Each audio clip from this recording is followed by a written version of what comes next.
텅 빈 거실을 울리는 그 둔탁한 소리는 옆에서 터져나온 어머니의 울음소리보다도 훨씬 더 날카롭게 내 심장을 파고들었다.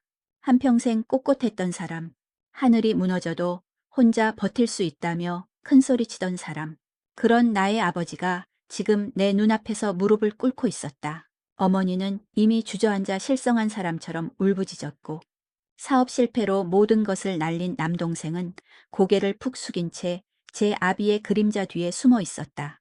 그들은 모두 나를 보고 있었다. 아니, 정확히는 내 뒤에 그림자처럼 서 있는 한 남자를, 그가 가진 힘과 권력을 보고 있었다. 나는 아무 말 없이 그 광경을 내려다보았다. 수십 년 전 이 집에서 맨몸으로 쫓겨나던 겨울밤처럼 지독히도 추운 날이었다. 하지만 그때와 다른 것이 있다면 이제 더 이상 내 마음에 시린 눈물은 흐르지 않는다는 것이었다. 그 기억은 끓어오르는 찻주전자 김처럼 희미해지며 이내 쌉쌀한 약초 향기 속으로 사라졌다. 내 이름은 이서연. 나이는 48이다. 나는 서울의 한적한 골목, 모퉁이에서 약소담녀 샤오탄이라는 작은 한방 찻집을 운영한다. 약초와 함께 웃으며 이야기를 나눈다는 거창한 뜻을 담았지만 실상 이곳을 찾는 손님들은 말없이 차를 마시다가는 이들이 대부분이다. 나의 하루는 약초 냄새와 함께 시작해서 약초 냄새와 함께 끝난다. 새벽에 가게에 나와 그날 사용할 약재들을 정성껏 다듬고 큰 약탕기에는 온종일 손님들에게 내어줄 기본차를 끓인다. 진피, 당귀, 감초, 계피가 뒤섞인 뭉근하고 향긋한 냄새가 찻집 구석구석에 배어 있다. 이 냄새는 나의 세상과 바깥 세상을 구분짓는 옅은 막과도 같았다. 가게는 작고 아늑하다. 볕이 잘 드는 창가에는 자그마한 테이블 2개, 안쪽으로는 4~5명이 둘러앉을 수 있는 좌식 테이블 하나가 전부다. 벽면을 가득 채운 오래된 약자의 서랍장과 선반 위를 장식한 말린 꽃들, 그리고 내가 직접 담근 각종 과일 청이 담긴 유리병들이 이곳의 유일한 장식이다. 사람들은 이곳에 오면 마음이 편안해진다고 했다. 나 역시 그랬다. 적어도 문을 열고 있는 동안에는 나의 삶은 지극히 단조롭고 규칙적이다. 오전에는 주로 동네 어르신들이 찾아와 쌍화차 한 잔을 시켜놓고 조용히 시간을 보내다 가신다. 오후에는 간혹 책을 읽거나 노트북으로 작업을 하는 젊은이들이 들르기도 한다. 나는 그들의 평온을 방해하지 않으려 조용히 찻잔을 내어주고 때로는 말없이 찻잔을 다시 채워주곤 했다. 이혼한 지는 15년이 넘었고 하나뿐인 아들은 결혼해서 미국에 산다. 1년에 한두 번 명절이나 생일 때 짧은 안부 전화를 하는 것이 우리 관계의 전부다. 아들은 그곳에서 자신의 가정을 꾸렸고 나는 이곳에서 나의 성을 쌓았다. 서로의 삶에 깊이 개입하지 않는 것, 그것이 우리가 찾은 최선의 거리였다. 문제는 가게 문을 닫고 영업 종료 팻말을 안쪽으로 돌려거는 순간 시작된다. 세상의 모든 소음과 분주함이 나를 비껴가고 찻집 안에는 무겁고 끈질긴 정적이 내려앉는다. 낮 동안 사람들의 온기로 덮여졌던 공간은 순식간에 식어버리고 약초의 쌉쌀한 향기만이 짙게 남아 나의 외로움을 후각으로 일깨운다. 나는 텅 빈 가게에 홀로 앉아 저녁을 먹는다. 텔레비전도 켜지 않는다. 그저 창밖으로 오가는 사람들의 발걸음 소리, 멀리서 들려오는 자동차 경적 소리를 반찬 삼아 꾸역꾸역 식사를 마친다. 식사를 마치고 찻잔을 정리하고 나면 정말로 아무것도 할 일이 없어진다. 어둠이 내린 창문에 비친 내 모습을 물끄러미 바라볼 때가 많았다. 웃음도 눈물도 그 어떤 격렬한 감정도 모두 거세된 듯한 무표정한 얼굴. 저 사람이 정말 나일까? 20살에 나는 어떤 얼굴을 하고 있었을까? 기억조차 아득했다. 나는 과거를 스스로 지워버렸다. 살아남기 위해서였다.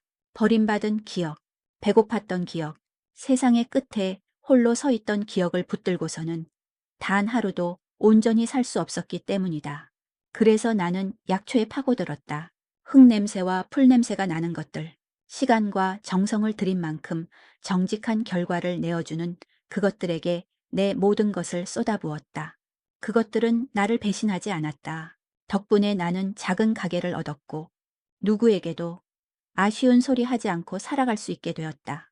나는 이 평온함에 만족한다고 스스로를 기만했다. 외로움은 그저 익숙해져야 할 삶의 일부일 뿐이라고, 고요함 속에서 나 자신을 더 깊이 들여다볼 수 있다고 애써 되뇌었다. 하지만 밤이 깊어지고 세상이 모두 잠든 시간, 약자의 서랍장, 가장 깊은 곳에 숨겨둔 기억처럼 잊고 있던 통증이 스멀스멀 기어 나왔다.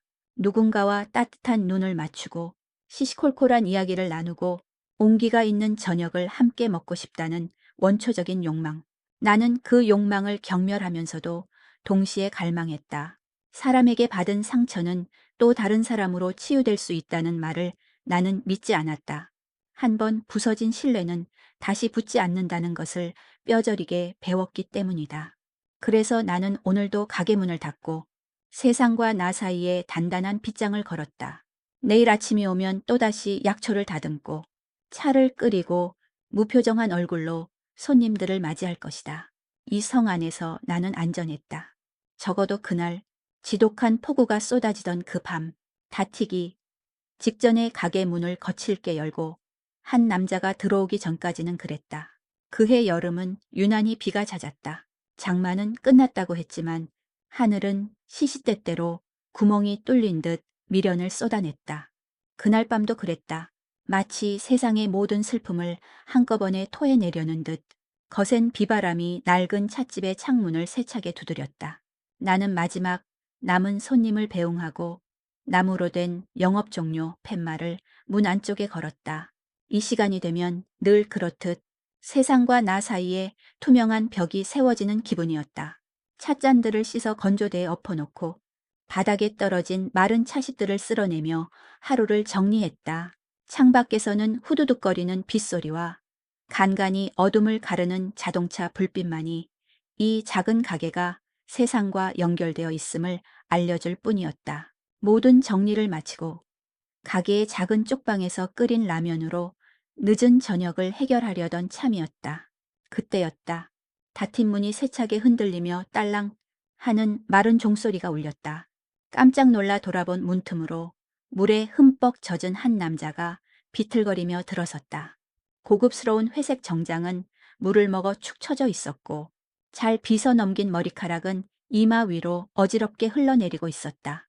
그리고 무엇보다도 그의 얼굴이 병자처럼 새하얗게 질려 있었다. 나는 무의식적으로 입을 열었다. 손님, 영업 끝났습니다. 내 목소리는 빗소리에 묻혀 스스로에게도 잘 들리지 않았다. 남자는 문에 기댄 채 가쁜 숨을 몰아쉬며 나를 보았다. 그의 눈은 초점이 흐려져 있었다. 죄송합니다. 비가 너무... 잠시만, 정말 잠시만 피하게 해주실 수 있겠습니까? 남자의 목소리는 낮고 굵었지만 통증으로 인해 희미하게 떨리고 있었다. 나는 잠시 망설였다.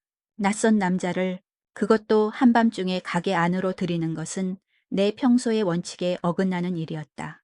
나의 이 작은 성은 누구에게도 쉽게 문을 열어주지 않음으로써 평화를 유지해왔다. 하지만 그의 이마를 짚고 있는 손의 희미한 떨림과 꽉 다문 입술 사이로 새어나오는 고통스러운 신음을 외면할 수가 없었다. 그것은 오랫동안 약초를 다루며 아픈 사람들을 봐온 나의 본능 같은 것이었다.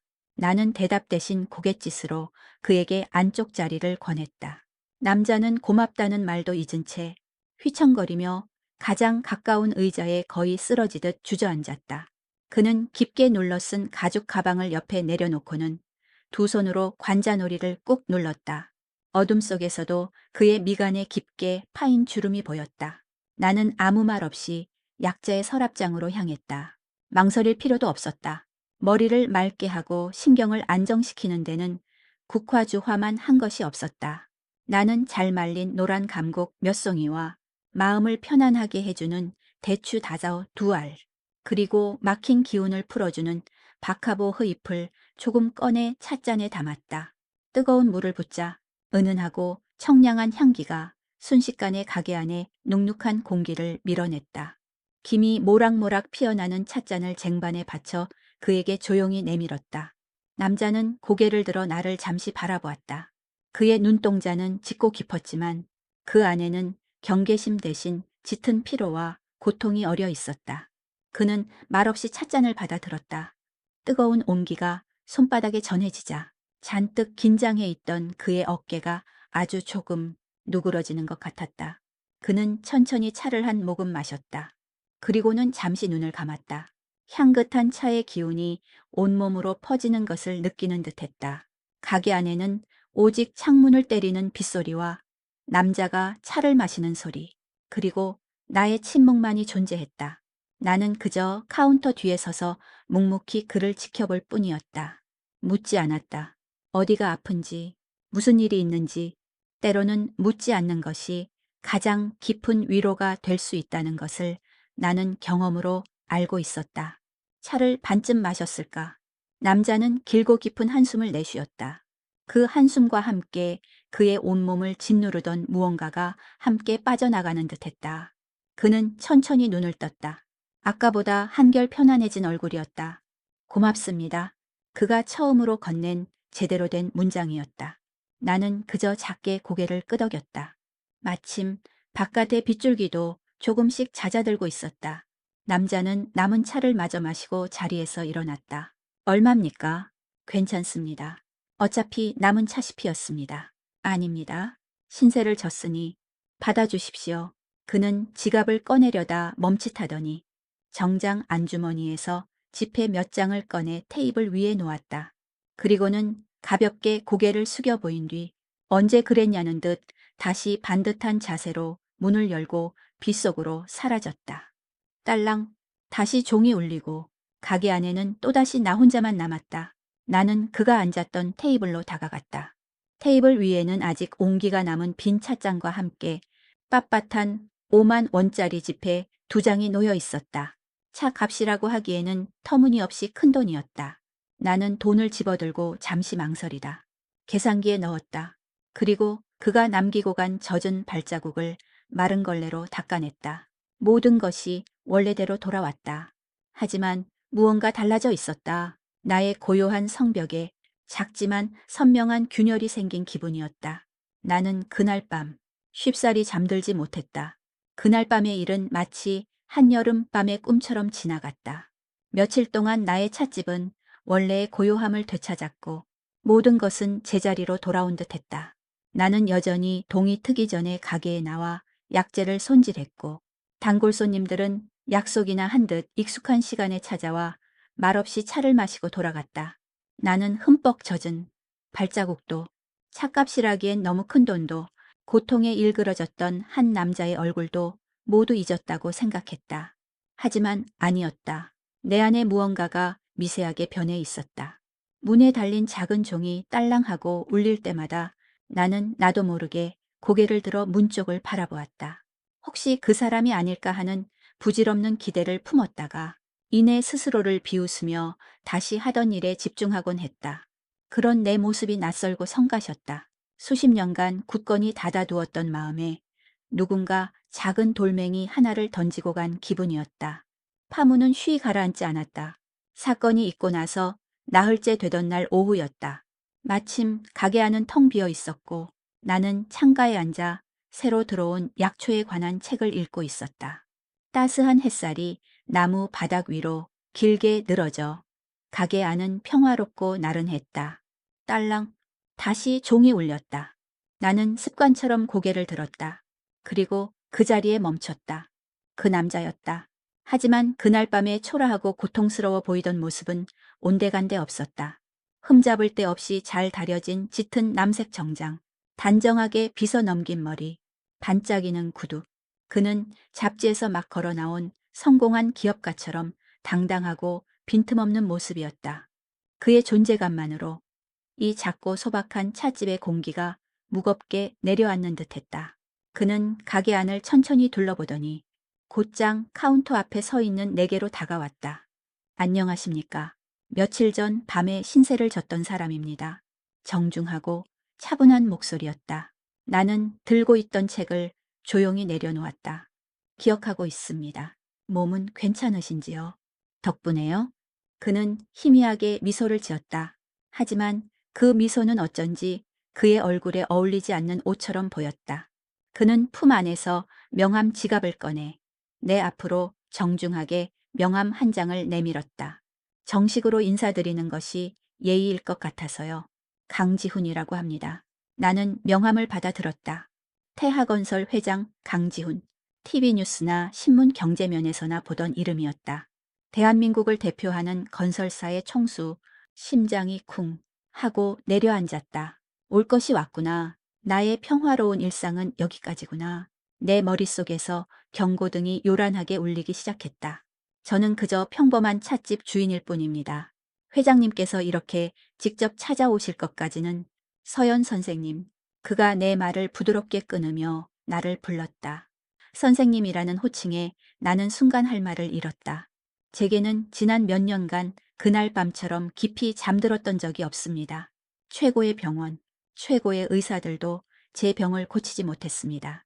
만성 편두통과 불안장애, 스트레스가 원인이라고들 하지만 이 자리에 있는 한 스트레스는 피할 수 없는 동반자 같은 것이지요. 그들은 그저 더 독한 진통제와 신경안정제를 처방해 줄 뿐이었습니다.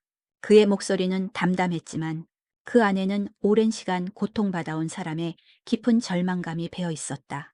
그날 밤 중요한 계약을 마치고 돌아오던 길이었습니다. 극심한 두통이 시작됐고 눈앞이 제대로 보이지 않을 정도였죠. 비서도 퇴근시킨 후라 어쩔 도리가 없었습니다. 그러다 우연히 이곳의 불빛을 보았습니다.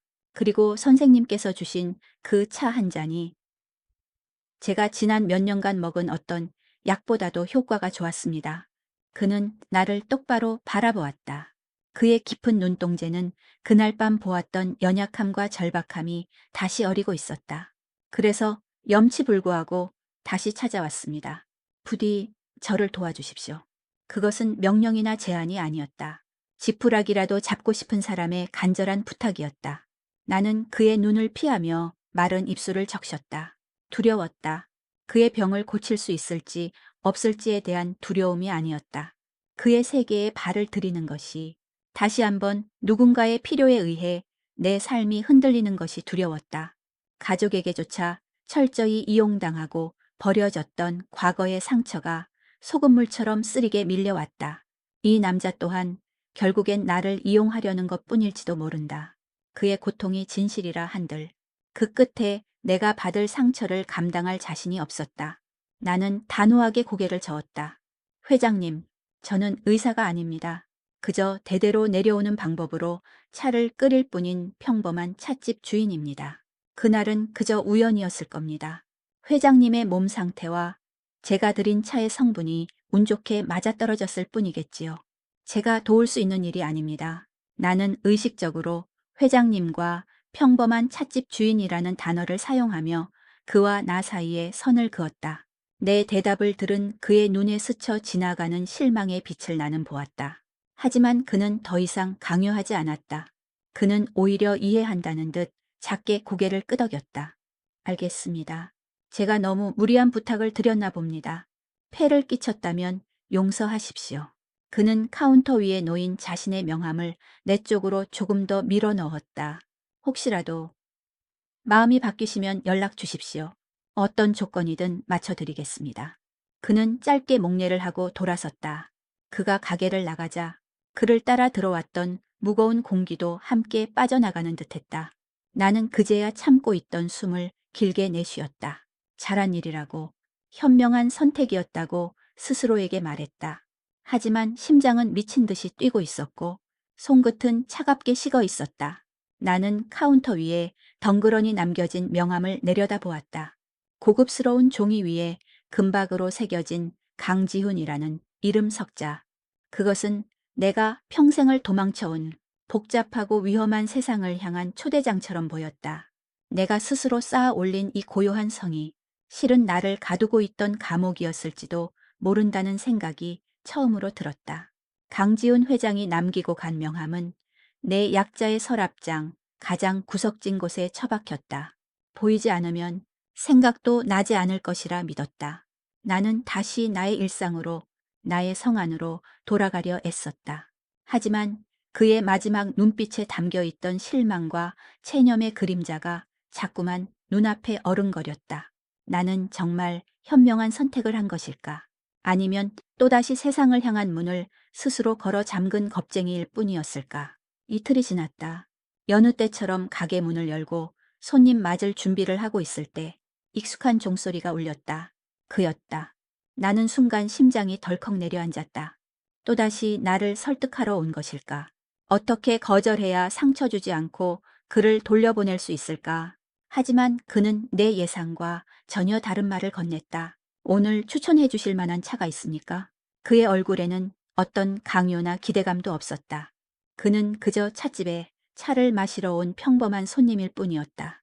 나는 잠시 당황했지만 이내 평정심을 되찾고 그날 아침 새로 덕은 뽕잎차를 권했다.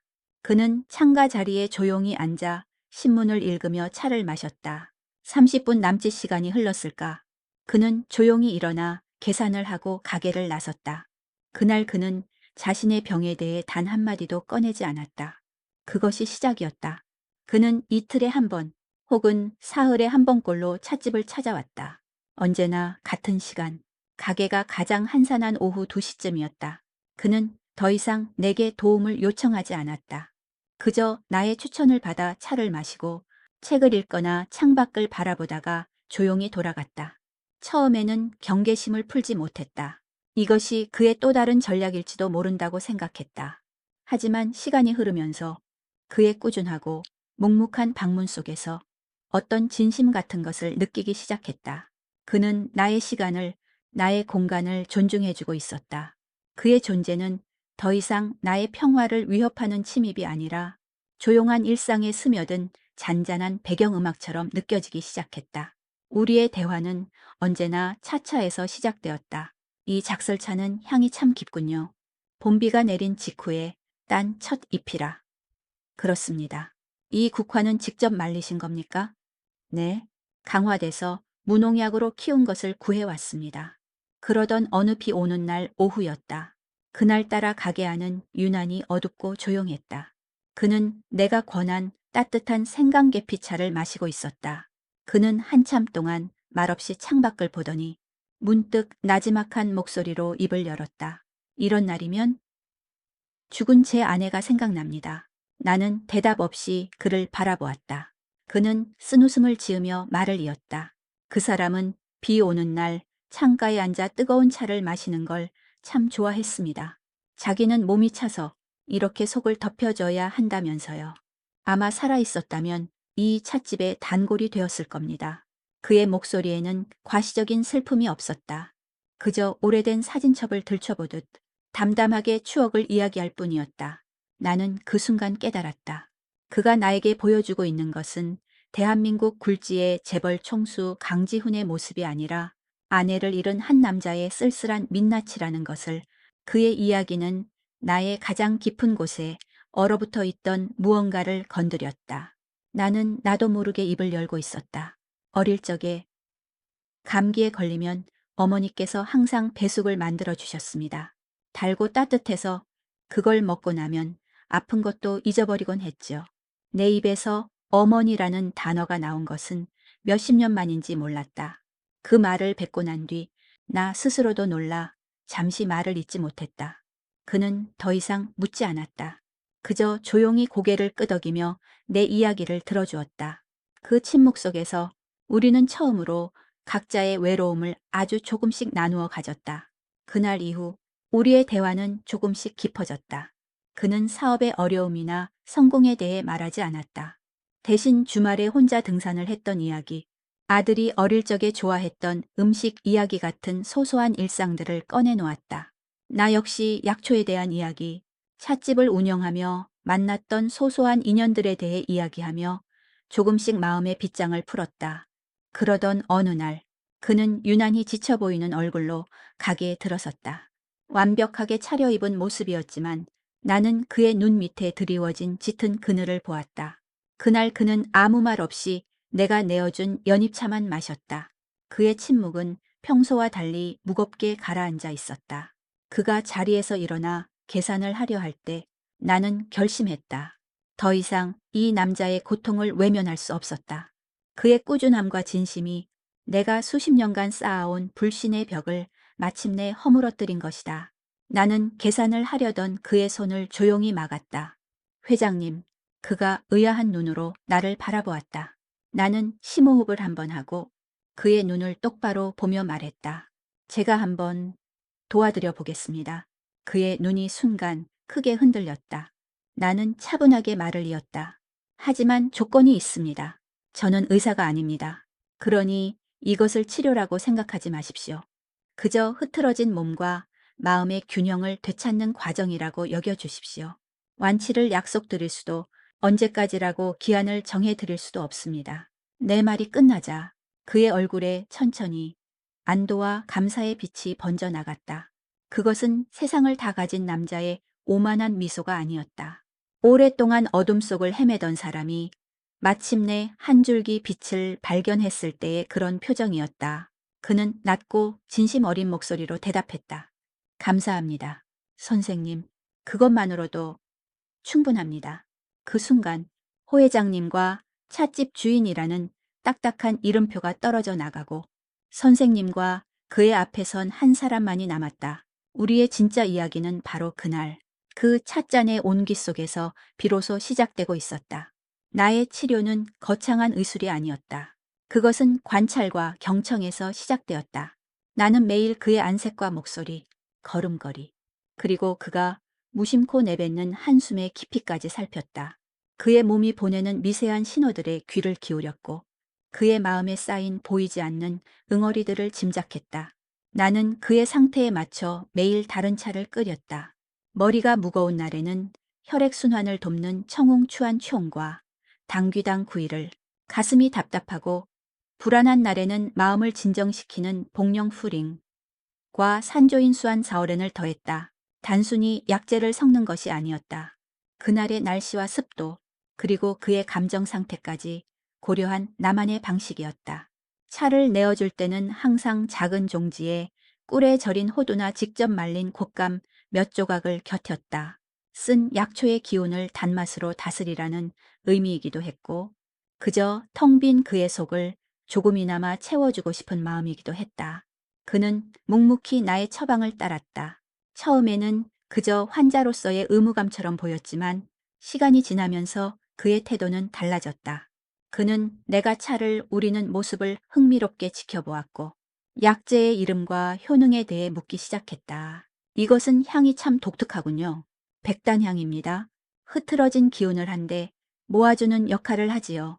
선생님은 이 많은 약초들의 이름을 어떻게 다 아십니까? 그저 다른 것을 잊기 위해 이것들만 생각하며 살았을 뿐입니다. 나의 무심한 대답에 그는 더 이상 묻지 않았다. 하지만 나는 그의 눈 속에서 내 대한 연민과 존중이 함께 깊어지고 있음을 느낄 수 있었다. 한 달쯤 지났을까? 그의 얼굴에서 만성적인 피로와 긴장의 그림자가 서서히 걷히기 시작했다. 지끈거리던 두통의 횟수가 줄었고 밤에 깊은 잠을 잘 수 있게 되었다고 했다. 무엇보다도 그의 눈빛이 달라졌다. 예전에 그의 눈이 항상 무언가에 쫓기는 듯 불안하게 흔들렸다면 이제는 고요한 호수처럼 차분하고 깊어져 있었다. 어느 맑게 갠 가을날 오후 그는 평소처럼 차를 마신 뒤 자리에서 일어나지 않고 나를 바라보았다. 선생님, 혹시 내일 오후에 잠시 시간을 내어주실 수 있겠습니까? 나는 의아한 표정을 지었다. 무슨 일이시라도 가보고 싶은 곳이 있습니다. 선생님께 보여드리고 싶은 풍경이기도 하고요. 물론 불편하시다면 거절하셔도 좋습니다. 그의 제안은 조심스러웠지만 그 안에는 어린아이 같은 설렘이 묻어 있었다. 나는 잠시 망설였다. 찻집을 비우는 것은 1년에 한두 번 있을까 말까 한 일이었다. 나의 성을 벗어나는 것은 언제나 큰 용기가 필요한 일이었다. 하지만 그의 눈을 보니 차마 거절할 수가 없었다.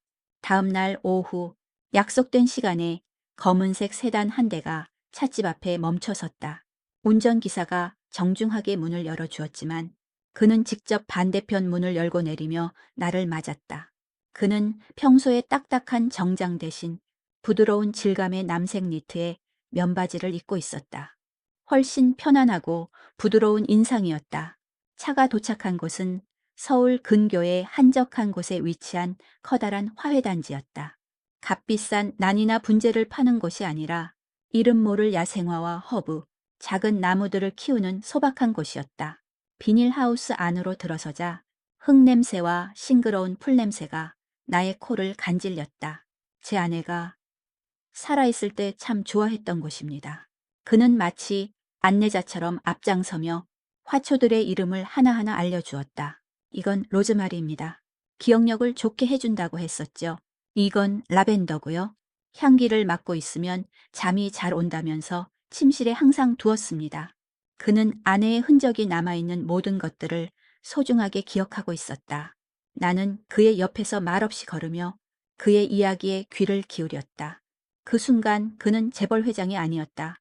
그는 그저 사랑했던 사람과의 추억을 소중히 간직하고 있는 한 명의 남자일 뿐이었다. 우리는 화원 한쪽에 마련된 작은 나무 의자에 나란히 앉았다. 따스한 가을 햇살이 우리의 어깨 위로 쏟아져 내렸다. 그는 작은 모종삽으로 화분의 흙을 고르며 나지막이 말했다. 아내가 죽고 나서는 한 번도 오지 않았습니다. 이곳에 오면 그 사람의 빈자리가 너무 크게 느껴질 것 같아서요. 그런데 오늘은 이상하게 선생님과 함께 와보고 싶었습니다. 그의 말에 심장이 쿵 하고 울렸다. 수십 년 만에 처음 느껴보는 따뜻하고 생경한 감정이었다. 버려지고 이용만 당하던 내 인생에서 누군가가 자신의 가장 내밀한 공간으로 나를 초대해 준 것은 처음이었다. 누군가에게 내가 필요한 존재가 되는 것을 그토록 두려워했는데 지금 이 순간 나는 그의 옆에서 위로가 되고 있다는 사실에 이상한 안도감을 느끼고 있었다. 감사합니다. 그가 불쑥 말했다. 선생님 덕분에 제 삶이 다시 색깔을 찾아가는 기분입니다. 어떻게 보답을 해야 할지 모르겠습니다. 저는 그저 제가 할 수 있는 일을 했을 뿐입니다. 아닙니다. 선생님은 제게 차만 끓여주신 게 아닙니다. 제 이야기를 들어주셨고 기다려주셨습니다. 그의 진심 어린 말에 나는 고개를 돌려 화초들을 보는 척했다. 금세 눈가가 뜨거워졌기 때문이었다. 이 따뜻함이, 이 평온함이 나에게는 너무나 낯설어서 오히려 불안했다. 행복해지는 것이 두려웠다. 이 순간의 온기는 동시에 내 안에 얼어붙어 있던 과거의 기억을 더욱 선명하게 만들었다. 가족이라는 이름으로 나를 짓밟고 무시했던 사람들. 그들에게 나는 한 번도 이처럼 소중한 존재로 여겨져 본 적이 없었다. 그들은 언제나 나에게 무언가를 요구하고 빼앗아갈 뿐이었다. 나는 지금 내가 느끼는 이 감정이 혹시 또 다른 착각은 아닐까? 이 온기가 사라지고 나면 더 혹독한 추위가 찾아오는 것은 아닐까? 두려워지기 시작했다. 나의 과거는 행복을 순순히 허락할 만큼 만만하지 않았다. 나는 조용히 주먹을 쥐었다. 손톱이 손바닥을 파고드는 작은 통증이 달콤한 햇살 속에서 나를 현실로 되돌려 놓고 있었다. 화훼단지에 다녀온 이후 강지훈 회장과 나 사이에는 작지만 단단한 신뢰가 자리 잡았다. 그는 더 이상 단순한 손님이나 환자가 아니었다. 우리는 서로의 고독을 알아보고 말없이 등을 토닥여주는 동반자 같은 사이가 되어가고 있었다. 그의 방문은 이제 내 일상에서 가장 기다려지는 시간이 되었다. 그는 가끔 가게 문을 닫을 시간에 맞추어 찾아왔다. 그리곤 내가 가게 안쪽의 작은 부엌에서 소박한 저녁 식사를 준비하는 동안 묵묵히 옆에 앉아 나의 움직임을 지켜보곤 했다. 나는 된장찌개를 끓이고 그는 찻집 한편에 놓인 낡은 라디오에서 흘러나오는 음악을 들었다. 우리는 마주 앉아 갓 지은 밥과 몇 가지 나물 반찬으로 식사를 했다. 특별한 대화는 없었지만 숟가락이 그릇에 부딪히는 소리, 함께 음식을 넘기는 소리만으로도 텅 비었던 공간이 가득 차는 기분이었다. 수십 년 만에 처음으로 누군가와 함께하는 저녁 식사였다. 그 온기가 낯설면서도 좋았다. 그의 건강은 눈에 띄게 좋아졌지만 그의 시선은 이제 나를 향해 있었다. 나의 건강이 아니라 나의 마음을 들여다보는 듯했다. 그는 내가 애써 웃어 보일 때 그 웃음 뒤에 숨겨진 쓸쓸함을, 내가 가족에 대한 이야기를 피할 때마다 스쳐 지나가는 미세한 표정의 균열을 놓치지 않았다. 선생님은 행복하십니까? 어느 날 저녁 그가 툭 던지듯 물었다. 나는 순간 할 말을 잃었다. 행복, 내 인생에서 한 번도 진지하게 생각해 본 적 없는 단어였다. 저는 평온합니다. 그것이 나의 최선의 대답이었다.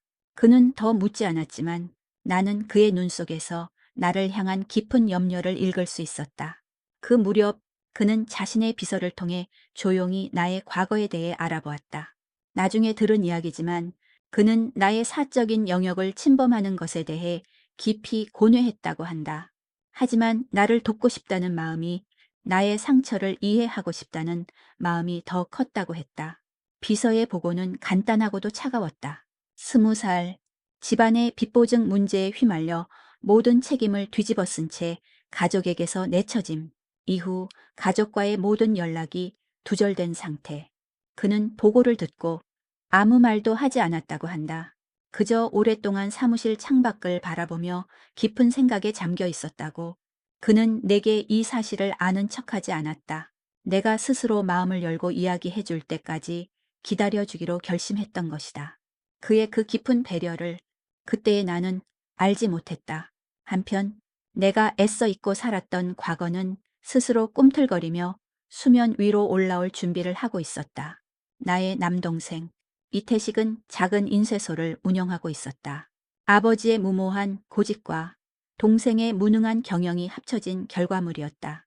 아니나 다를까 사업은 몇 년째 내리막길을 걷다가 마침내 파산 직전까지 몰려 있었다. 사방에서 빚 독촉이 들어왔고 집안은 하루도 조용할 날이 없었다. 지푸라기라도 잡는 심정으로 태식은 대출을 알아보기 위해 여러 은행을 전전했다. 그러다 마지막 희망으로 태아건설의 자회사인 태아캐피탈을 찾아갔다. 물론 결과는 뻔했다. 그의 신용등급과 사업성으로는 대출 심사를 통과할 가능성이 전무했다. 실망과 절망에 빠져 태아건설의 거대한 빌딩 로비를 나서던 순간이었다. 그는 믿을 수 없는 광경을 목격했다. 건물의 VIP 출입구 앞에 최고급 검은색 세단 한 대가 멈춰서고 뒷문이 열리며 강지훈 회장이 내렸다. 태식은 저절로 허리를 숙였다. 그런데 강 회장은 차에서 내린 뒤 문을 닫지 않고 손을 내밀어 안에서 내리는 한 여자를 부축했다. 너무나 자연스럽고 다정한 모습이었다. 태식은 감히 고개를 들어 그 여자를 쳐다볼 생각도 못했다. 그런데 스쳐 지나가듯 들린 강 회장의 목소리가 그의 발을 그 자리에 묶어 놓았다. 선생님, 날이 찹니다.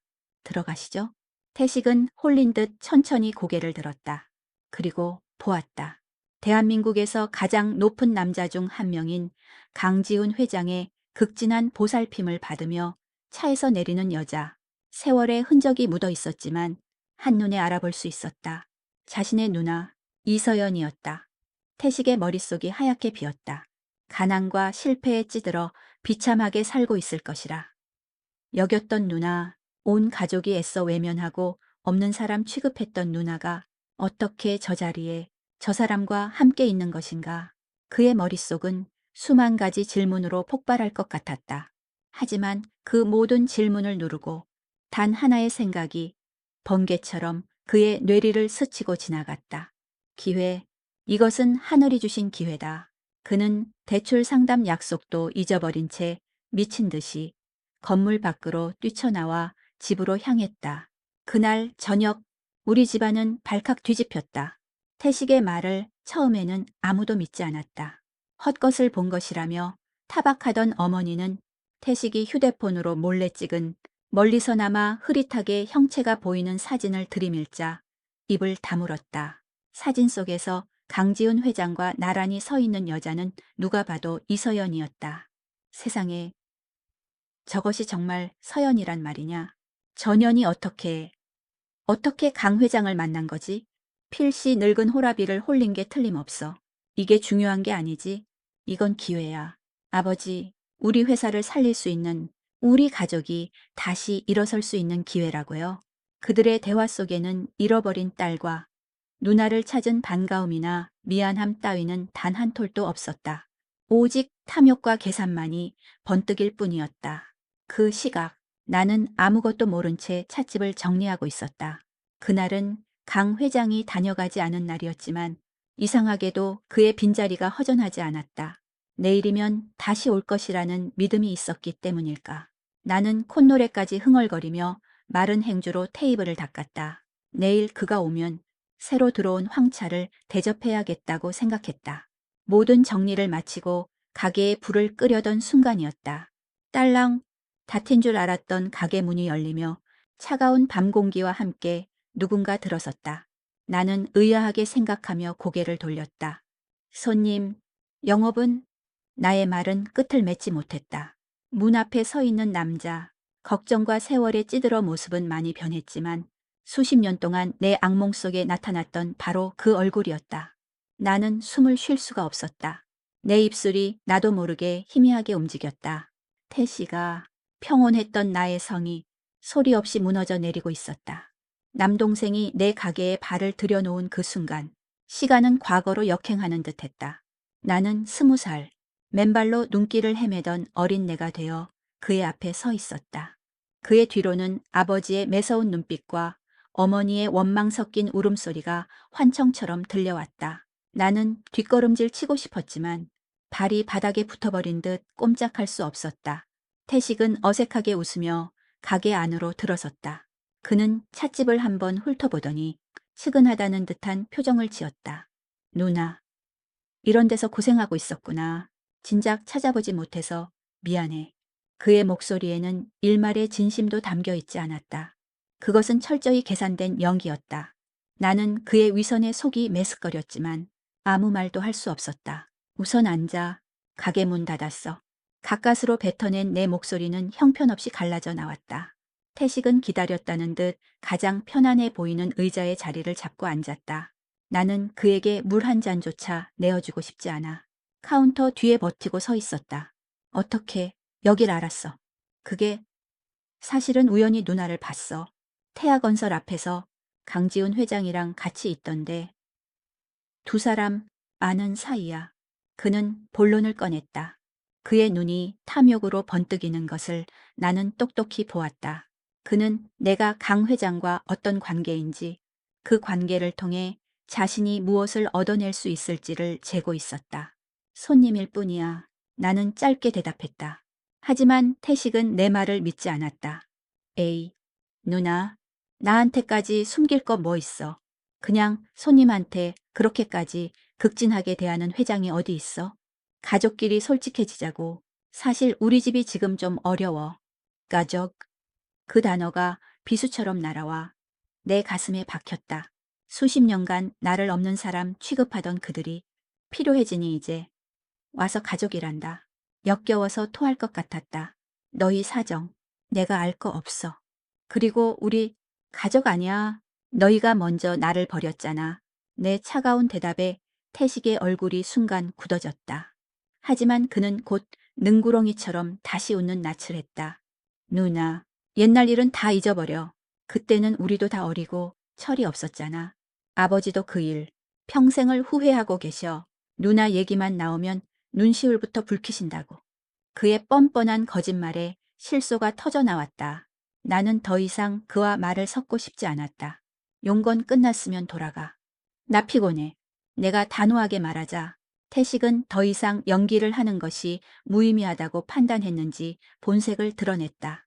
누나, 이렇게 빡빡하게 굴지 마. 강 회장이랑 무슨 사이인지는 모르겠지만 누나한테는 손가락 하나 까딱하는 일일지 몰라도 우리한테는 식구들 목숨이 달린 일이야.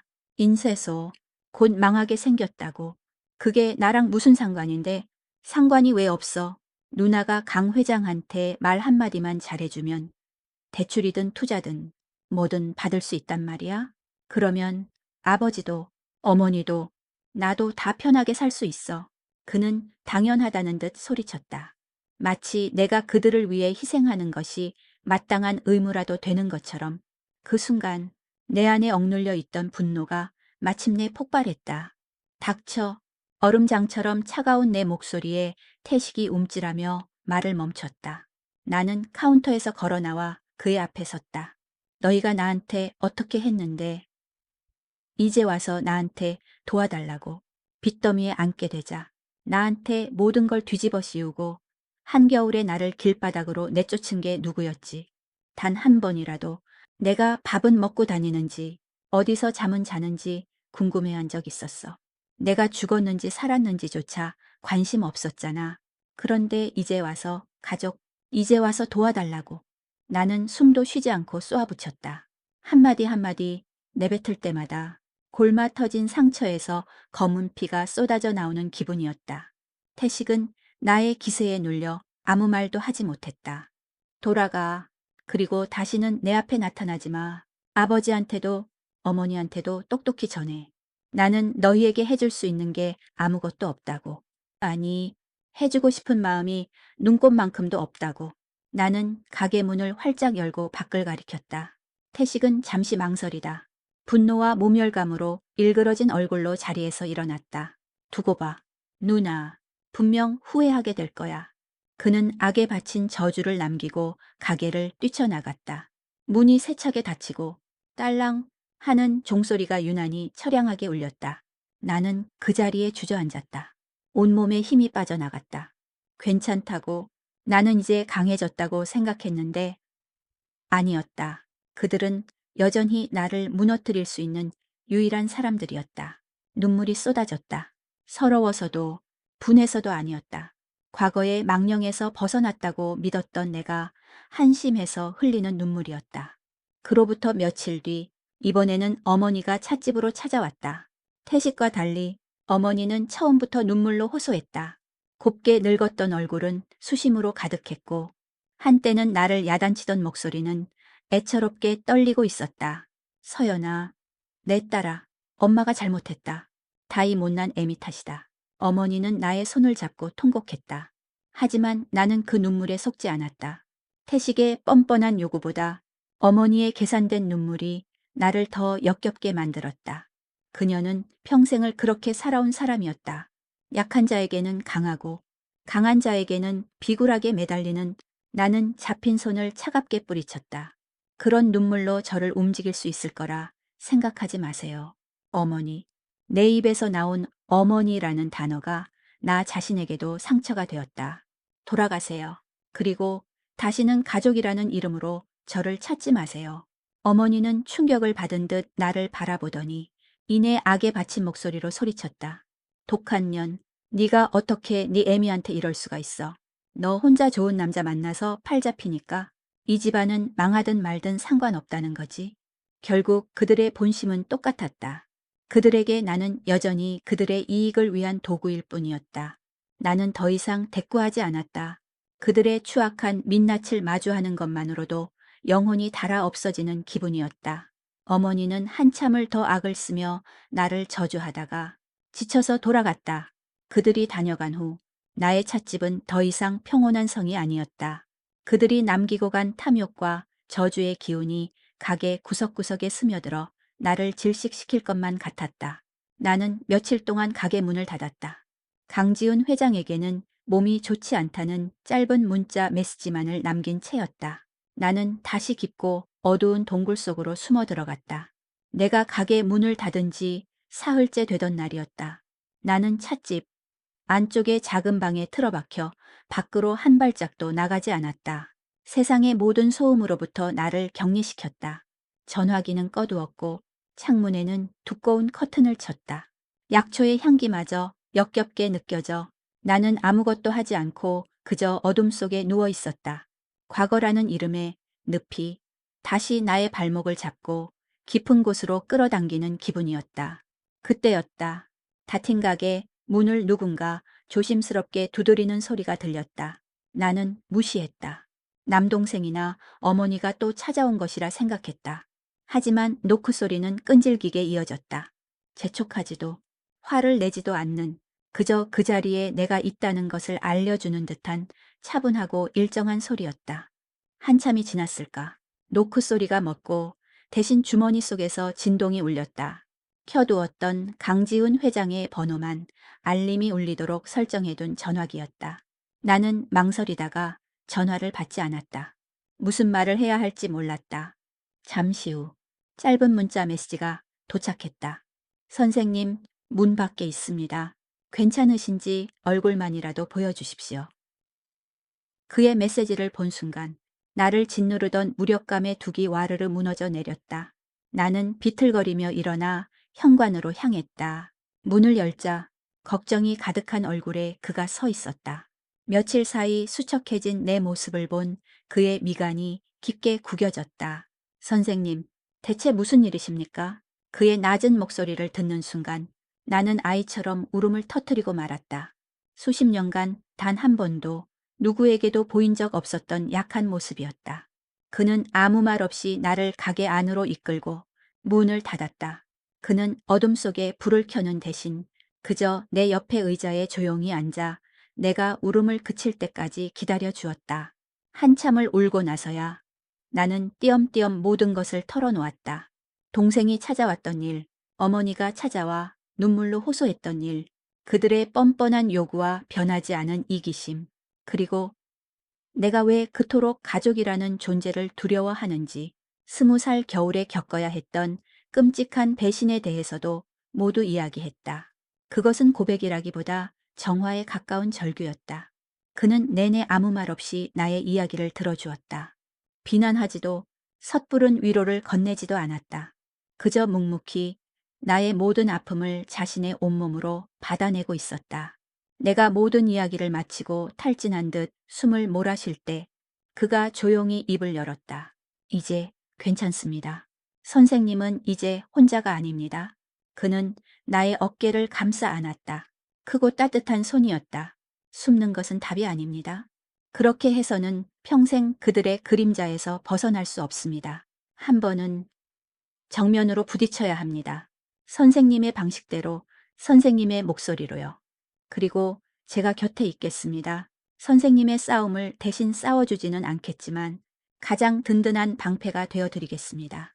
그의 말에 나는 고개를 들어 그를 바라보았다. 그의 눈에는 나를 향한 깊은 신뢰가 담겨 있었다. 두려웠다.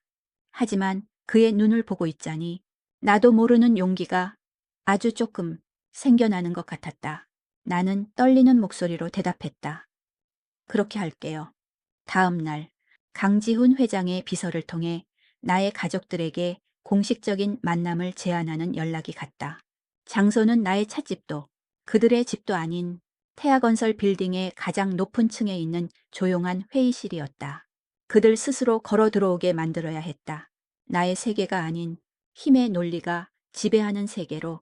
약속된 시간. 회의실의 육중한 문이 열리고 아버지와 어머니 그리고 남동생이 들어섰다. 그들은 아마 나 혼자 있을 것이라 예상했는지 내 옆에 강지훈 회장이 앉아 있는 것을 보고는 경악을 금치 못했다. 특히 아버지는 당황한 기색이 역력했다. 가장 먼저 입을 연 것은 아버지였다. 글쎄요, 서연아, 이게 대체 무슨... 그리고 회장님께서는 어인일로 제가 모시자고 했습니다. 강 회장이 나직하지만 힘 있는 목소리로 말했다. 그 한마디에 회의실의 공기가 완전히 장악되었다. 나는 천천히 자리에서 일어났다.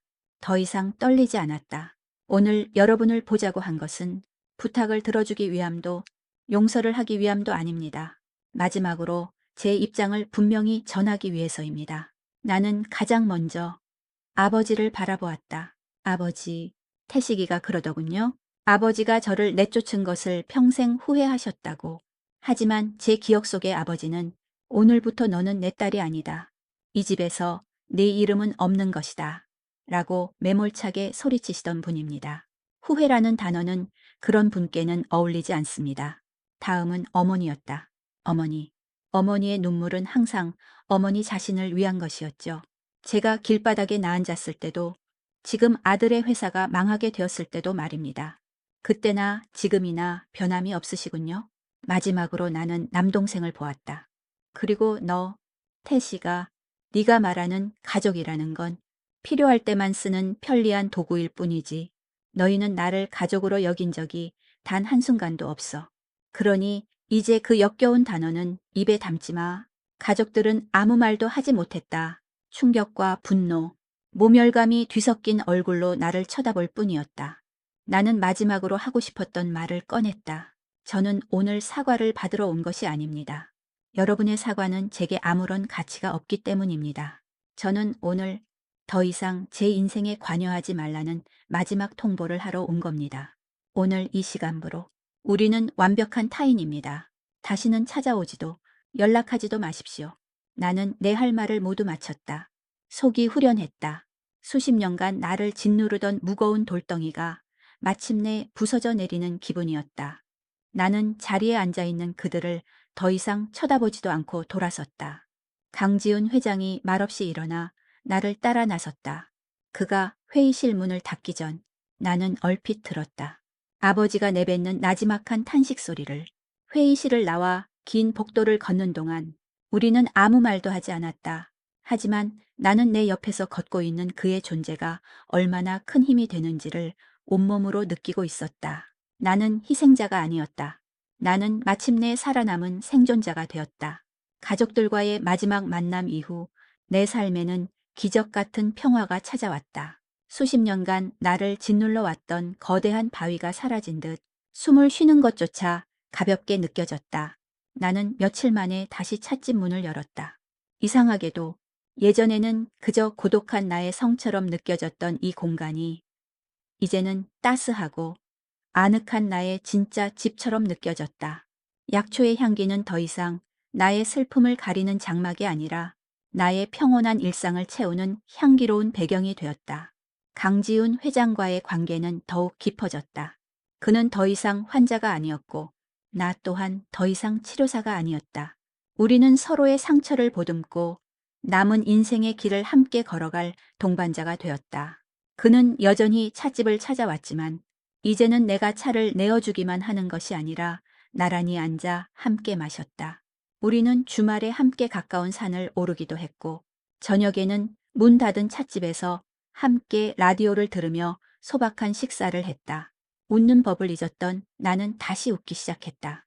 그의 서툰 농담에 함께 화분에 물을 주다가 물장난을 치는 사소한 순간에 나도 모르게 소리내어 웃고 있는 나 자신을 발견하곤 했다.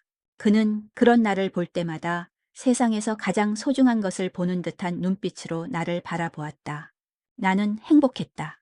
이 행복이 너무나 소중해서 매일 밤 잠들기 전에 이것이 꿈이 아니기를 기도했다. 그 평화는 영원할 것 같았다. 운명이 나에게 마지막 시험 문제를 던지기 전까지는 그날 오후 강 회장은 중요한 회의 때문에 찻집에 들르지 못했다. 대신 그의 비서를 통해 탐스러운 과일 바구니 하나가 배달되었다. 바구니에는 저녁에 뵙겠습니다라는 짧은 메모가 담겨 있었다. 나는 메모를 보며 미소 짓고 과일을 정리해 냉장고에 넣었다. 그가 오면 함께 먹어야지 생각했다. 같은 시각 태아건설 회장실에서 강지훈은 중요한 서류를 검토하고 있었다. 그때 비서실을 통해 서울대병원 원장에게서 긴급한 전화 한 통이 걸려왔다. 병원 원장은 태아그룹의 의료재단 이사이기도 해서 그와는 막역한 사이였다. 회장님, 송구스럽지만 급히 부탁드릴 일이 생겨서 연락드렸습니다. 원장의 목소리는 다급했다. 무슨 일입니까? 박 원장, 지금 응급실에 급성 간부전으로 실려온 환자가 한 분 있습니다. 상태가 위중하여 당장간 이식 수술을 하지 않으면 며칠을 넘기기 힘든 상황입니다. 그런데 국내에서 이 수술을 가장 성공적으로 집도할 수 있는 김정훈 교수가 하필이면 내일부터 한 달간 해외 학회 참석차 출국합니다. 그래서요. 회장님께서 김 교수에게 직접 전화 한 통만 해주실 수 없을까 해서요. 회장님 부탁이라면 김 교수도 출국을 미루고 수술을 집도해 줄지 모릅니다. 사람 목숨이 달린 일이라 염치불구하고 연락드렸습니다. 강지훈은 잠시 생각에 잠겼다. 그런 부탁은 처음이 아니었다. 그는 잠시 망설이다가 사람의 목숨이 달린 일이라는 말에 마음을 정했다. 알겠습니다. 제가 연락해보지요. 환자분 성함이 어떻게 되십니까? 그것은 그저 절차를 위한 질문일 뿐이었다. 그는 수화기 너머로 들려올 이름을 메모지에 받아 적을 준비를 했다. 이재근 어르신입니다. 연세는 72 되셨고요. 박 원장의 대답을 듣는 순간 강지훈의 손에 들려있던 만년필이 멈칫했다. 이재근, 너무나도 익숙한 이름이었다. 며칠 전 비서의 보고서에서 보았던 바로 그 이름. 서연 선생님을 지옥으로 밀어 넣었던 아버지의 이름. 수화기 너머에서는 원장의 목소리가 계속 들려왔지만 그의 귀에는 아무것도 들어오지 않았다. 세상의 모든 소리가 멀어지고 지독한 아이러니가 그의 머리를 망치로 내리치는 듯했다. 자신들의 딸을 그렇게 무참히 버렸던 사람들이 이제 그 딸이 사랑하는 남자의 도움 없이는 목숨을 구할 수 없는 상황에 처한 것이다. 그는 분노보다 더 깊은 허탈감을 느꼈다. 그는 그들을 돕고 싶지 않았다. 하지만 동시에 그가 도움을 거절하는 순간 한 사람이 죽게 된다는 사실 또한 무겁게 다가왔다. 그리고 이 결정은 자신이 내릴 수 있는 것이 아님을 그는 직감했다. 그날 저녁 그는 약속보다 조금 늦게 찻집에 도착했다. 그의 얼굴은 평소와 달리 어둡고 무겁게 가라앉아 있었다. 나는 무슨 일이 있음을 직감하고 걱정스러운 얼굴로 그를 맞았다. 무슨 안 좋은 일 있으세요? 안색이 안 좋아요. 그는 대답 대신 나의 손을 잡고 안쪽 자리로 이끌었다. 그는 한참을 망설이다. 어렵게 입을 열었다. 그리고 오늘 낮에 있었던 병원 원장과의 통화 내용을 차분하게 있는 그대로 모두 이야기해 주었다. 김정훈 교수의 이야기, 그리고 환자가 나의 아버지라는 사실까지도. 나는 그 자리에 얼어붙었다. 아무 소리도 들리지 않았고 아무 생각도 할 수 없었다. 아버지가 위독하다는 사실보다 그의 생사가 이제 나의 선택에, 정확히는 강지훈 회장과 나의 관계에 달려있다는 잔인한 현실이 나를 압도했다. 그는 나의 손을 더욱 꽉 잡으며 말했다. 선생님, 어떤 결정을 내리든 나는 무조건 선생님 편입니다. 이건 절대 선생님이 짊어져야 할 짐이 아닙니다. 그러니 아무런 부담 갖지 말고 오직 선생님의 마음이 시키는 대로만 하십시오. 당신이 어떤 선택을 하든 나는 당신을 존중하고 지지할 겁니다. 그의 따뜻한 말조차 귀에 들어오지 않았다. 내 머릿속은 뒤엉킨 실타래처럼 복잡했다. 한편에서는 차가운 목소리가 속삭였다. 인과응보야, 신이 내린 벌이야. 그들은 받아 마땅한 죗값을 치르는 것뿐이야. 하지만 다른 한편에서는 얼마 전 회의실에서 보았던 아버지의 마지막 모습이 떠올랐다. 분노와 당혹감에 휩싸여 있었지만 그토록 기세등등하던 사람이 한순간에 늙고 쇠약해져 버린 그 모습이, 나는 그들이 죽기를 바란 적은 없었다. 그저 내 인생에서 사라지기를 바랐을 뿐이다. 하지만 외면하는 것과 죽게 내버려 두는 것은 같은 것일까? 내가 만약 여기서 모른 척한다면 나는 그토록 내가 경멸했던 그들과 똑같이 사람의 목숨을 외면하는 냉혈한이 되는 것이 아닐까. 강지훈이라는 사람을 만나 사랑을 배우고 용서를 배우고 다시 사람을 믿게 된 지금의 나는 과연 어떤 선택을 해야 하는 걸까? 그것은 정의와 복수 사이에, 그리고 용서와 외면 사이에 아슬아슬한 줄타기였다. 운명은 내게 너무나 가혹한 질문을 던지고 있었다. 나는 눈을 감았다. 눈꺼풀 안쪽으로 어둠 속에서 길을 잃은 20살의 내가 울고 있었다. 나는 며칠을 꼬박 알았다. 몸이 아픈 것이 아니라 마음이 알았다. 잠을 자면 20살의 내가 눈보라 속에서 우는 꿈을 꾸었고, 깨어있으면 아버지의 쇠약한 마지막 모습이 눈앞에 어른거렸다. 강지훈 회장은 모든 약속을 취소하고 묵묵히 내 곁을 지켰다. 그는 내게 어떤 결정도 강요하지 않았고 그저 내가 기댈 수 있도록 자신의 어깨를 내어줄 뿐이었다. 나흘째 되던 날 새벽, 나는 긴 꿈에서 깨어난 듯 자리에서 일어났다. 밤새 내린 비로 세상은 맑고 깨끗했다. 창문으로 스며드는 새벽 공기가 유난히 차고 상쾌했다. 그 순간 내 마음속을 휘젓던 모든 갈등과 번뇌가 거짓말처럼 가라앉았다. 답은 처음부터 정해져 있었다. 복수는 나의 것이 아니었다. 용서 또한 내가 베풀 수 있는 자비가 아니었다. 나는 그저 내가 되어야만 하는 사람이 될 뿐이었다. 나는 조용히 잠들어 있는 그의 곁을 빠져나와 찻집으로 내려갔다. 그리고 내 손으로 직접 차를 끓였다. 나 자신을 위한 차였다. 그것은 마음을 안정시키는 차도, 기운을 북돋는 차도 아니었다. 그저 지난 수십 년간의 아픔과 원망, 그리고 새로 얻게 된 사랑과 평온, 그 모든 것을 담담히 받아들이게 하는 그런 맑은 차였다. 따뜻한 찻잔을 들고 창가에 앉아 동이 트는 것을 바라보았다. 그리고 마침내 결심했다. 그가 잠에서 깨어 찻집으로 내려왔을 때 나는 평온한 얼굴로 그를 맞았다. 회장님, 병원 원장님께, 김정훈 교수님께 수술을 부탁드린다고 전해주세요. 그는 아무것도 묻지 않았다. 그저 나의 눈을 깊이 들여다보더니 작게 고개를 끄덕였다. 그렇게 하겠습니다. 그의 연락을 받은 병원에서는 모든 것이 일사천리로 진행되었다. 김 교수는 출국을 연기했고 아버지의 수술 날짜가 바로 다음 날로 잡혔다. 그리고 그날 오후 예상했던 손님들이 찾아왔다.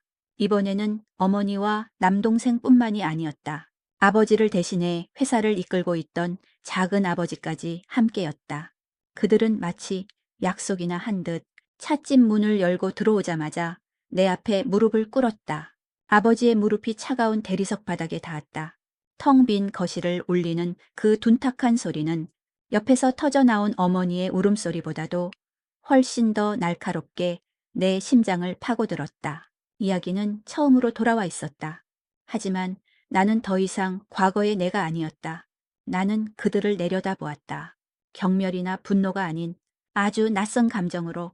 그것은 연민에 가까웠다. 평생을 자신들의 이익과 자존심을 위해 살아온 사람들이 결국에는 그 모든 것을 버리고 가장 비참한 모습으로 매달리고 있었다. 서연아, 제발 내 아버지를 살려다오. 우리가 다 잘못했다. 이 은혜는 평생 잊지 않고 갚으마. 어머니가 울부짖으며 나의 바짓가랑이를 붙잡았다. 나는 천천히 몸을 숙여 어머니의 손을 떼어냈다. 그리고 조용히 말했다. 일어나세요. 저는 여러분의 사과를 받으러 온 것도 은혜를 베풀러 온 것도 아닙니다. 내 목소리는 놀랍도록 차분했다. 수술은 예정대로 진행될 겁니다. 하지만 착각하지 마세요. 이것은 여러분을 위한 것이 아닙니다. 나는 그들 한 사람 한 사람의 눈을 똑바로 쳐다보며 말을 이었다. 저는 아버지를 구하는 것이 아닙니다. 저는 단지 한 생명을 구하는 것뿐입니다. 그리고 20살의 나를 구하는 것입니다. 사람에 대한 마지막 믿음마저 버리고 당신들과 똑같은 사람이 되지 않으려는 나의 마지막 발버둥입니다. 그러니 고마워할 필요도, 빚을 갚겠다고 생각할 필요도 없습니다. 우리는 오늘 이 순간부로 그 어떤 은혜도 원망도 없는 완벽한 타인일 뿐입니다. 그들은 아무 말도 하지 못했다. 그저 망견자실한 표정으로 나를 올려다볼 뿐이었다. 나는 더 이상 그들에게 시선을 주지 않고 그림자처럼 내 뒤에 서 있던 강지훈 회장과 함께 찻집 문을 나섰다. 아버지의 수술은 성공적으로 끝났다. 그가 의식을 회복했다는 소식을 들었지만 나는 병원에 가지 않았다. 모든 연락은 강 회장의 비서를 통해 이루어졌다. 아버지가 퇴원할 무렵 나는 그들에게 마지막으로 한 가지를 전달했다. 약소담이라는 이름이 적힌 작은 봉투였다. 그 안에는 앞으로 살아갈 최소한의 생활비가 들어 있었다. 동정이나 연민이 아니었다. 과거와의 모든 연결, 고리를 내 손으로 완전히 끊어내기 위한 마지막 의식이었다. 그 이후 나는 그들의 소식을 듣지 않았다. 궁금하지도 않았다. 시간이 흘렀다. 나의 찻집은 여전히 같은 자리에 있었다. 약초 향기는 여전했고 나의 일상은 평온했다. 달라진 것이 있다면 이제 더 이상 나 혼자가 아니라는 것이었다.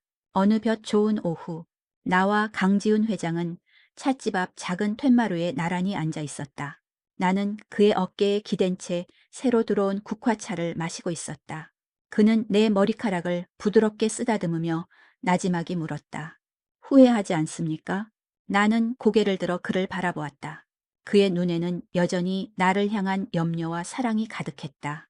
나는 희미하게 미소 지으며 대답했다. 제가 버림받았던 그 겨울밤에요. 너무 춥고 배고파서 길가에 주저앉아 울고 있을 때 한 할머니가 다가와 제 손에 따뜻한 찐빵 하나를 쥐어주셨어요. 저는 그 온기를 평생 잊지 못했어요. 나는 그의 손을 마주 잡았다. 제가 한 일은 그저 그 빚을 갚은 것뿐이에요. 세상에게, 그리고 그때의 내게, 그러니 후회는 없어요. 이제 저는 정말로 자유로워요. 그는 아무 말 없이 나를 자신의 품으로 더 깊이 끌어당겼다. 그의 품 안에서 나는 찻잔 너머로 보이는 파란 가을 하늘을 바라보았다. 가족에게 버림받고 총재에게 구해져 신이가 된 여자. 나의 이야기는 그렇게 시작되었을지 모른다. 하지만 그것은 나의 진짜 이야기가 아니었다. 나의 진짜 이야기는 한 남자를 만나 사랑을 배우고 스스로를 구원하여 마침내 평온을 찾은 한 여자의 이야기였다. 그리고 그 이야기는 바로 지금 이 순간 따스한 찻잔의 온기 속에서 조용히 계속되고 있었다. 아버지의 무릎이 차가운 대리석 바닥에 닿았다.